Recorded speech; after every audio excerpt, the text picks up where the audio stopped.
Oke guys, nih kita sepilkan hasil ngebolang kita cari kroto tadi guys ya. Hasilnya lumayan, dapatnya jumbo-jumbo ya, kroto yang jumbo-jumbo. Ini kalau di pasaran mahal ini guys. Terus siapkan toples, nanti dikasih kertas alasnya guys.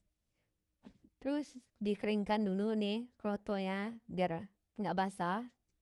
Setelah kering, kita masukkan dalam toples yang udah dialaskan pakai kertas tadi guys. Tutup, terus masukkan dalam kulkas. Udah aman itu per minggu-minggu.